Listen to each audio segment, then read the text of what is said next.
This is the Yeti SB5. Let's get at it.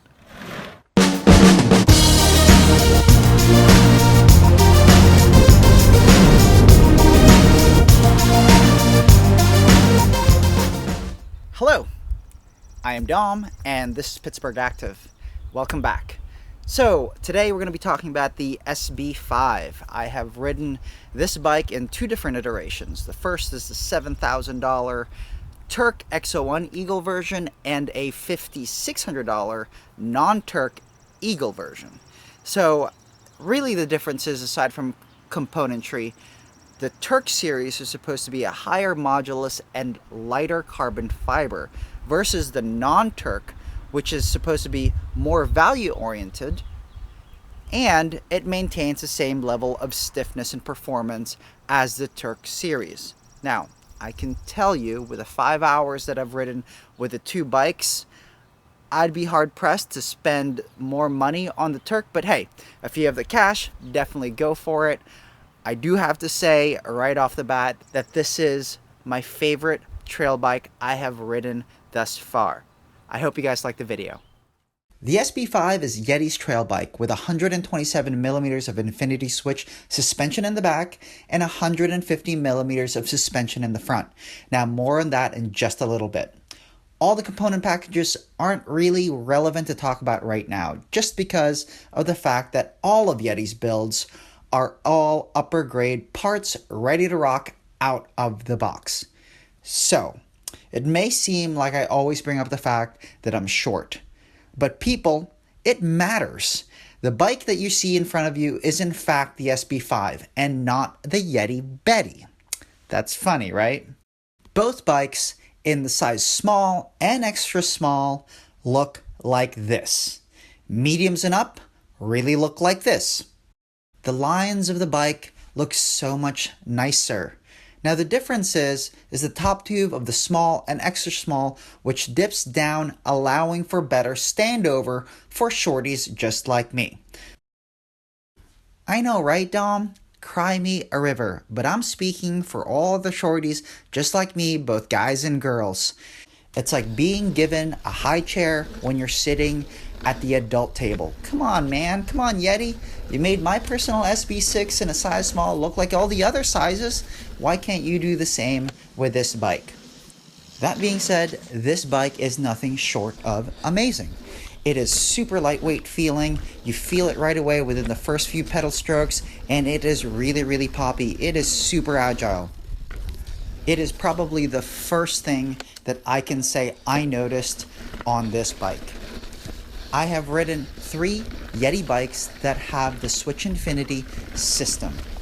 I have to say, I do believe it is the most advanced suspension system out there. I know I'm going to get flack for saying that, but I truly believe that. This suspension system really provides a really good platform to just go downhill. It is, for the most part, very linear from the beginning, offering really, really good small bump sensitivity. The mid-stroke is pretty good, and at the end, it ramps up to prevent from bottoming out. Now, the beauty of it is that this platform for pedaling is just about the best out there.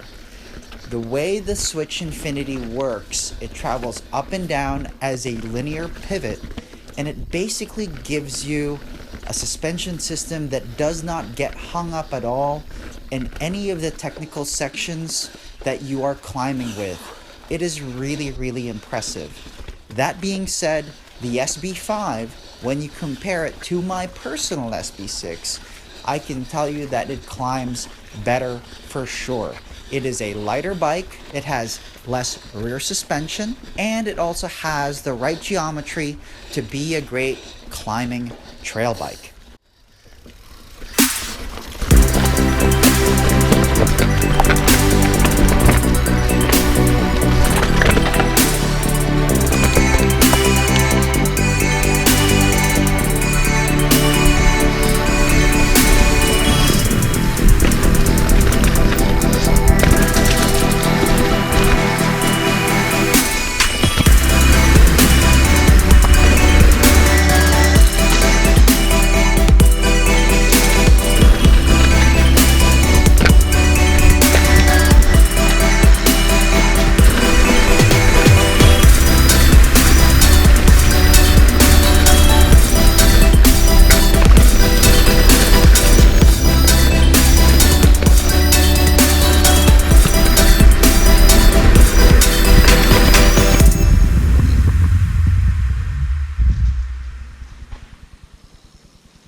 Richie Rude won the last 2 years of the Enduro World Series. The year before that, Jared Graves won with Yeti.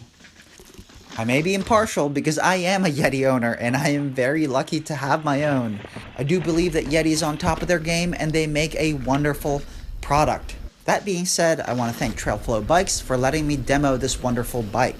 They are the only bike shop around the Pittsburgh area that have Yeti bikes for demoing. They also have Ibis bikes for demoing.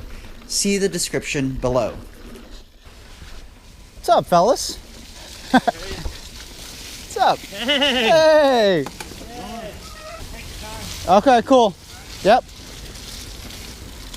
What's up, gents? How we doing? Good, good. Yo! Well, this bike's first impression on me was the feeling of overall lightness and agility. The more I thought about this bike as I rode it was that this is a true and almost perfect trail bike. This is a bike that you'd be able to handle with cross-country races all the way to enduro races. Now just remember, the SB5's previous generation was the first Switch Infinity bike even before the SB6. At that point in time, Jared Graves was already using that bike winning races.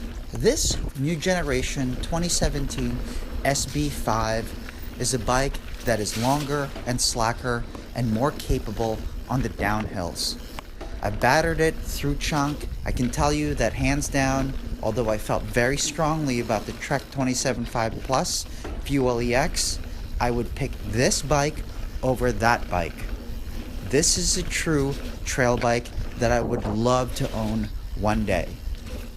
Alright, so aside from the fact that the top tube has that little weird curve, unlike the mediums and the larges and the extra larges, it's one of those things where, you know, us shorties kind of have to deal with the looks of the bike.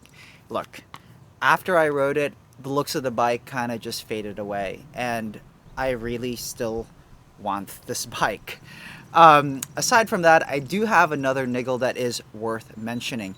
The bike comes stock with a 2.4 Ardent front and a 225 Ardent back. I am a Maxxis fan, as you guys know, but I am not a fan of putting an Ardent up front, especially here in the more rainier regions of Western Pennsylvania. Fun fact, by the way, Western Pennsylvania, or Pittsburgh in general, actually has more rainfall on average than the average city in the UK. That being said, I want to thank TrailFlo, Tom specifically, for switching out the front tire with 2.5 Maxxis Minion DHFs. Now, that tire I do feel is the appropriate tire for this region or any region. That's just my favorite tire ever. And left an Ardent 2.4 in the back. That switch in that bike, even though I rode the $5,600 version second, that tire switch made me feel that much better on that bike versus the $7,000 bike which I rode first. Just goes to show how important tires are. So yes, so far this has been my fave in the trail category of mountain bikes so far. I will be reviewing more bikes as the summer goes on, so definitely subscribe, keep in touch with me, check me out on Instagram and Facebook. I'll see you guys later. Until next time.